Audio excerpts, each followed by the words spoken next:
શીખશું. જ્યાં વીણાવાદીની વસનારી એવી શાળા છે સુંદર મારી, પ્રાર્થનાના સુરે શોભનારી એવી શાળા છે સુંદર મારી. નમસ્તે આદરણીય મંચ પર બિરાજમાન મહેમાનશ્રીઓ અને મારા સન્માનનીય શિક્ષકો તથા સહપાઠી વિદ્યાર્થી ભાઈઓ અને બહેનો, આપ સર્વેનો વાર્ષિક ઉત્સવના હાર્દિક પ્રસંગે હું જોશી શ્રદ્ધા અંતરના ઉમળકાથી હાર્દિક સ્વાગત કરું છું. આજે હું આપને મારી શાળા વિશે પ્રતિભાવ રજૂ કરવા ઈચ્છું છું, તો આપ સૌ ધ્યાનથી સાંભળો એવી મારી નમ્ર વિનંતી.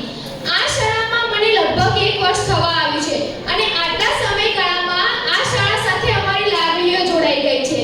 આ બધો પ્રતાપ છે આ શાળાના આ પ્રેમાળ શિક્ષકોનો, એ શિક્ષકો કે જે દરેક પરિસ્થિતિમાં વિદ્યાર્થીઓની મદદ કરવા માટે હંમેશા આગળ રહે છે અને વિદ્યાર્થીઓને જીવન ઘડતર માટે હંમેશા તેઓ તત્પર રહે છે.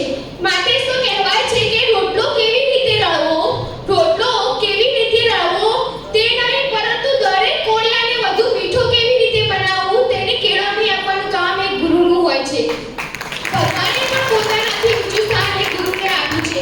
આપણી શાળામાં પણ એકથી એક શ્રેષ્ઠ શિક્ષકો છે. એમાંથી આપણી શાળાના આચાર્ય શ્રી Z.A. સોઢા સાહેબને તો ગુજરાત રાજ્યના શ્રેષ્ઠ શિક્ષક તરીકેનો એવોર્ડ મળેલો છે. તો આ એ આપણી શાળા માટે એક ગૌરવની વાત કહેવાય છે. આપણી શાળા પાટણ જિલ્લામાં ઉત્કૃષ્ટ પરિણામ મેળવતી શાળા છે. એટલું જ નહીં, પરંતુ આપણી શાળામાં શિક્ષકો એ વિદ્યાર્થીઓને અભ્યાસની સાથે સાથે તેમના સર્વાંગી વિકાસમાં પણ મહત્વની ભૂમિકા ભજવે છે. વિદ્યાર્થીઓના ઉત્કૃષ્ટ પરિણામ માટે તમામ સ્ટાફગણ એ સખત મહેનત કરે છે. શાળા ઉત્તમ શિક્ષણની સાથે સાથે વિદ્યાર્થીઓમાં સાંસ્કૃતિક સિંચન પણ કરે છે. વિદ્યાર્થીઓમાં આદર્શો, પ્રામાણિકતા, નીતિમત્તા જેવા માનવીય અભિગમો કેળવીને તેમને દેશના અને સમાજના એક સારા નાગરિક બનવાની પણ કેળવણી આપે છે. આ વાત તો થઈ શિક્ષકોની. આ સિવાય આપણી શાળામાં ભણતર માટે ખૂબ સારું એવું વાતાવરણ પૂરું પાડવામાં આવે છે અને બાળકોની સુવિધા ખાતર લાઇબ્રેરી, કોમ્પ્યુટર લેબ અને અન્ય સુવિધાઓ પણ પૂરી પાડવામાં આવે છે. શાળાના સ્ટાફગણનો વિદ્યાર્થીઓ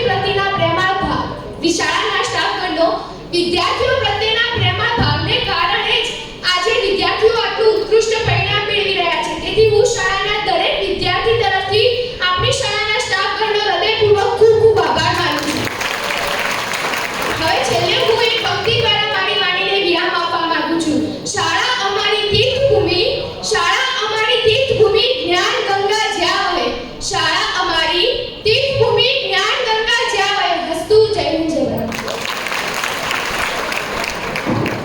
ખૂબ અભિનંદન બેન શ્રી. ત્યારબાદ અન્ય ધોરણ 11માં અભ્યાસ કરતો ઠક્કર તન્મય એ પણ પોતાની આગવી શૈલીની અંદર શાળા વિશે પોતાના પ્રતિભાવ